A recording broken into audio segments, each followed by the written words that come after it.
कोई एक सिरा ऐसे ही पकड़ करके मत बैठो। जैसे कल्पना करो आपने एक सिरा पकड़ा कि मुझे यही कार्य करने का है, मेरे को एक कार्य करना ही है, ऐसा करके ये सिरा पकड़ के बैठे, ये सिरे पे बैठ गए, यही कार्य करने का, ऐसा होना ही चाहिए। करते ना साधक लोग, मेरे पास चिट्ठियां भेजते, स्वामी ये होना ही चाहिए, मेरे को मिलना ही चाहिए।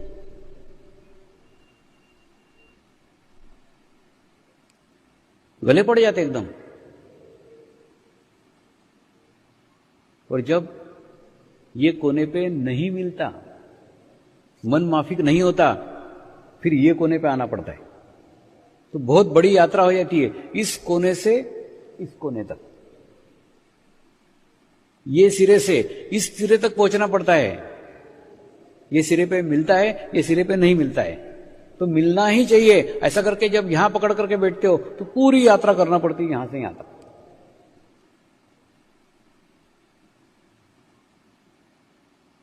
और एक बार अगर आप ये सिरा पकड़ करके बैठे कि ये नहीं होना चाहिए कार्य, ये होना ही नहीं चाहिए करके ये सिरा पकड़ करके बैठे, और मान लो हो गया, तो क्या होगा? फिर यहां से यहां तक की यात्रा, माने एक सिरे से लेके दूसरे सिरे तक आपको पहुंचना पड़ेगा। और बहुत पीड़ादायक है, बहुत तकलीफदायक है। अपने मन के विरुद्ध में, अपने इच्छाओं के विरुद्ध में, अपने आकांक्षाओं के विरुद्ध में इस कोने से इस कोने तक पहुंचाया जाए, बहुत तकलीफ होती है, बहुत परेशानी होती है, एक एक पल भारी हो जाता है। तो ऐसे परिस्थिति में से क्या मार्ग है? एक ही मार्ग है, आप बीच के मार्ग में रहो, मध्य में रहो। हुआ तो भी ठीक, नहीं हुआ तो भी ठीक, यानी आप बीच में हो। हुआ तो भी आधा रास्ता, नहीं हुआ तो भी आधा रास्ता, बीच में रहो ना, मध्य मार्ग में रहो। कोई कार्य होने वाला है तो भी ठीक, नहीं होने वाला है तो भी ठीक, कोई फर्क नहीं पड़ता, सिर्फ आधा रास्ता तय करने का है आपको। आधा रास्ता इधर जाओगे या आधा रास्ता इधर जाओगे, इसलिए प्रत्येक दफे बीच में रहो, जीवन में, जीवन के मध्य में रहो। केवल कार्य की बात नहीं कर रहा हूं, सब क्षेत्र में आप जीवन में प्रत्येक क्षण में मध्य में रहो, बीच में रहो, सहस्त्रार पे रहो, वर्तमान में रहो, ना भूतकाल में रहो ना भविष्यकाल में रहो। अगर ऐसे बीच में रहना आप सीख गए तो आप देखो आपके जीवन के सारे टेंशन ही समाप्त हो जाएंगे। सारे टेंशन काहे के, सारे तनाव काहे के? ये होना ही चाहिए तनाव, ये नहीं होना चाहिए तनाव। अगर तुम बीच में हो, होगा तो भी ठीक है, नहीं होगा तो ठीक है, सारा टेंशन ही खत्म हो गया, सारा तनाव ही खत्म हो गया। कई तनाव, कई टेंशन हमने ही निर्माण किए हुए हैं कोने पकड़ करके। तो कोना पकड़ने की आदत छोड़ दो, बीच में आओ, मध्य में आओ। और मध्य में आओगे तो कभी कोई तकलीफ नहीं होगी, कभी कोई परेशानी नहीं होगी। होगा तो भी ठीक, नहीं होगा तो भी ठीक। कई बार साधक चिट्ठियां भेजते हैं,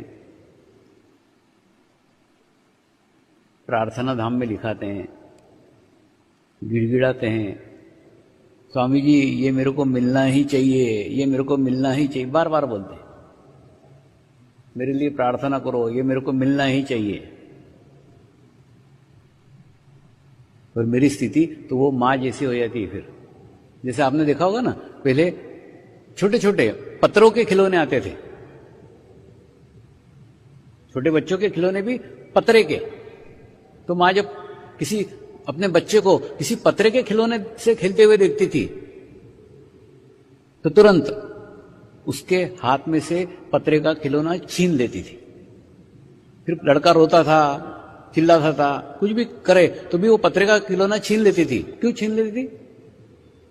माँ को मालूम था कि ये पत्रे के खिलौने से मेरे बच्चे का ओठ कट जाएगा, उसमें से खून निकल सकता है, परेशानी हो सकती है, तकलीफ हो सकती है। ये आगे का सोच करके वो रोता है तो भी उसके मुंह में से खिलौना छीन लेती थी। इसी प्रकार कई बार मुझे भी दिखता है कि ये अगर इसको प्राप्त हो गया, ये अगर हो गया तो इसको नुकसान होगा, इसको तकलीफ होगी। जब ऐसा दिखता है तो मैं भी वो खिलौना छीन लेता हूं ताकि बच्चे का ओठ न कट सके, बच्चे को तकलीफ ना हो सके। इसीलिए मैं कहता हूं पूर्ण समर्पित हो जाओ ना। अपनी इच्छाएं, अपनी आकांक्षाएं उसके साथ बांधो मत, ऐसा ही होना चाहिए, ऐसा कुछ मत करो, आप छोड़ दो। स्वामी जी आपके इच्छा अनुसार हो तो भी ठीक है, नहीं हो तो भी ठीक है, दोनों में खुश, दोनों में प्रसन्न। हुआ तो भी मैंने किया ये अहंकार नहीं आएगा, और नहीं हुआ तो आत्मग्लानि नहीं होगी कि मेरा कार्य नहीं हुआ, स्वामी जी की इच्छा नहीं थी इसलिए नहीं हुआ।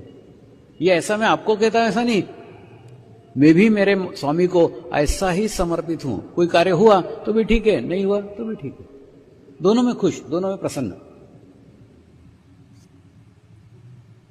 जब हम अपने गुरु को समर्पित होते हैं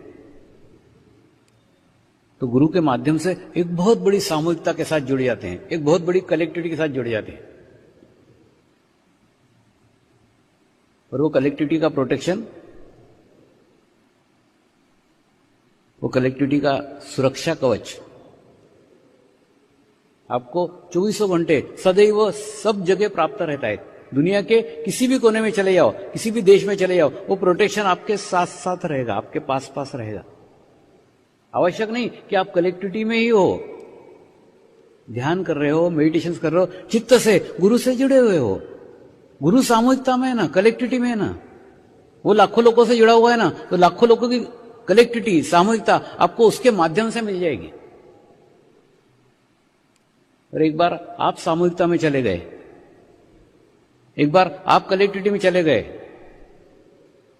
तो प्रकृति भी आपसे मर्ज होने लग जाती है, आपके साथ हो जाती है, आपके विरोध में कभी नहीं हो सकती, क्योंकि परमात्मा प्रत्येक कण कण में है। प्रकृति प्रकृति के विरोध में कभी नहीं जाती। आप प्रकृति से सिर्फ मर्ज हो जाओ।